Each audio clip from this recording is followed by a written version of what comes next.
Warhammer is on a goddamn roll. We had that awesome episode in Secret Level. We had Space Marine 2, which was amazing, old school but new school at the same time. And then we have the original Warhammer 40k Space Marine. Let's talk about it. It is a freaking amazing game. I remember getting into it back in 2011 and I just blew my brains out in the best way possible. I mean, okay, yeah, look, I love the series so much that I've got the collector's edition. I've got that. I even have a tattoo of a Space Marine on my leg because I love Warhammer 40k. Now, let's go back a bit. Back when I was a kid, and I'm pretty sure I'm not the only one, Dawn of War on the PC. That got a lot of us into the Warhammer 40k universe, and I honestly got into the universe mostly because of the games. I didn't really get into the Warhammer painting and creating sort of aspect of it until a couple years ago. But I became a big gaming fan because of it, which is amazing because, let's be honest here, Warhammer 40k is brutal as hell, it's metal as fuck, and it is absolutely amazing and fun. It is over the top, it is big, it is granular, it is scale, it is epicness, it is violence, it is funny. You got the orcs who go, "Oi, Space Marine!" You know, like, you've got like the Eldar, you've got the Tyranids, you've got so many great, disgustingly weird creatures that just all come together in a very violent, fantastic, and dark, decrepit, twisted universe, and it is fun. Okay, it is fun.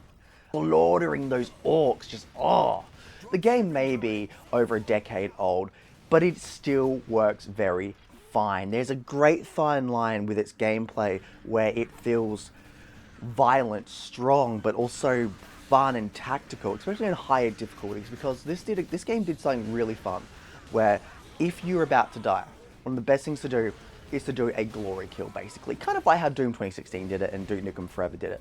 You do a glory kill. You rip them apart, you destroy them, you shoot them in the head, you get your chainsaw out, which is by far one of the greatest weapons in gaming, and you blood and guts everywhere, you get yourself some health back. Which is great, because when you're going against certain enemies, you've obviously got the little ones to run around, and you can take out little ones if you need the health, and you go for the big ones. The great thing though is this game, again, was on the original Xbox 360, and it still looks good, it still plays well, and it looks amazing.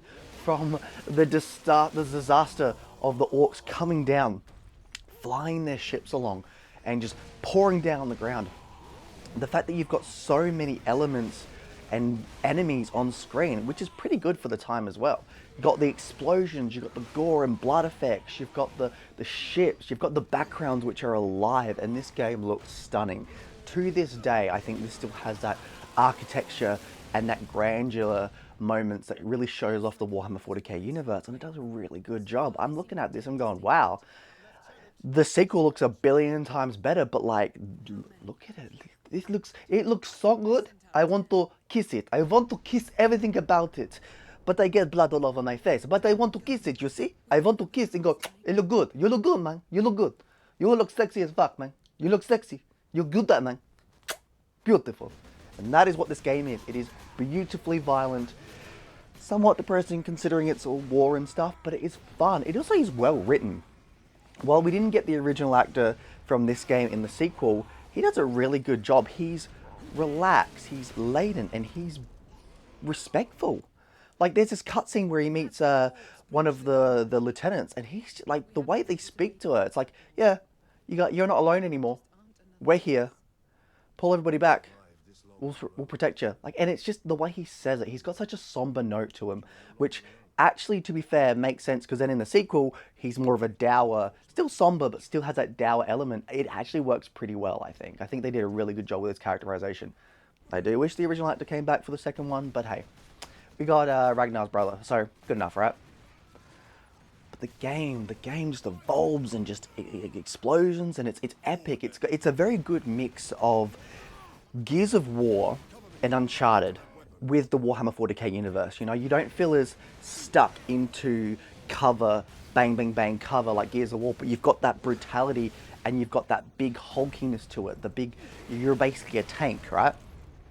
But you've also got the movement of, you can jump out the way, jump this, and you've got that sort of tacticality of Uncharted with obviously the big, vibrant, crazy, dark, decrepit, bulky universe of Warhammer 40k, and they did a really good job. The fact that they mixed all these elements together and gave us this, a game that just is probably in top 3 of the Warhammer 40k universe video games. And there's a lot of good Warhammer 40k universe games. There's also a lot of bad ones, but hey, this one does not touch any of the bad. This one touches the ceiling and then some. It is so good, and for the Emperor, this game is worth your time, and just play the shit out of it. I mean, I played it on PC, looks great, runs the best on PC, cool, but if you've got a 360, if you're a nostalgic boy, bro, then get your ass down and get yourself it for the 360 and PS3 as well. It's just a beauty to this game. There's a beauty to the insanity. There is a beauty to just how it works, you know? I was listening to Opeth's newest album. Great death metal, progressive death metal. Look, if you're going to play a game, and sometimes, and I've played this game so many times, I know it off by heart, sometimes you want to put some background music on. I put some Opeth on, the gutturals and yet the sort of sci-fi-ness that they kind of give, the sort of progressiveness of it.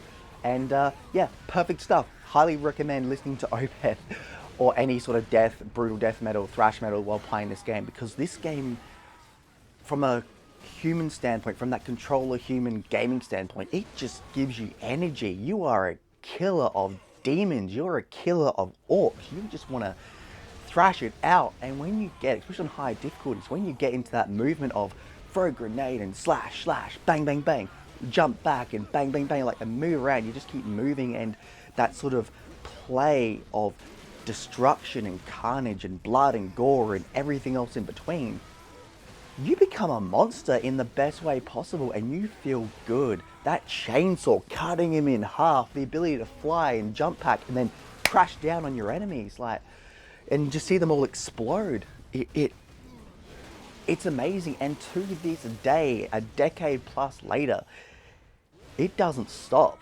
It still feels good. And this is why I gotta say, get into gear and just give this game a fantastic go. It is worth your time, it's worth your effort, and it's got that fun, nostalgic insanity that I personally love for my games, because in the end, you play this game, you're gonna get fun, you know, which is what we're mainly here for gaming. You also get a good story though as well, with a lot of heartfelt moments to an extent, and really works around a lot of interesting elements of this giant universe where it's like, where do you jump into? If you're gonna jump into the Warhammer 40k universe, jump into Space Marine. It's a very good start. And there are some things you don't know about, but that doesn't matter, because in the end, you're gonna get a very simplistic story with some great elements that make you go, oh wow, this universe has depth to it. It's just not big bulky men killing things and blood and gore, which it can be, but this game really gives a good element to, it's not just that. There is treason, there is aspects of respect and loyalty and compassion, like that, and it all comes together in a bubble of over-the-top fun, beautiful mega cities, a wonderful blood and gore. It's just a highly recommended game that never stops being what it should be. Fun, excellent, and amazing. So kick back, put on some death metal, and rock and roll while you kill the living shit out of every goddamn orc you see. For the goddamn Emperor, man. For the Emperor.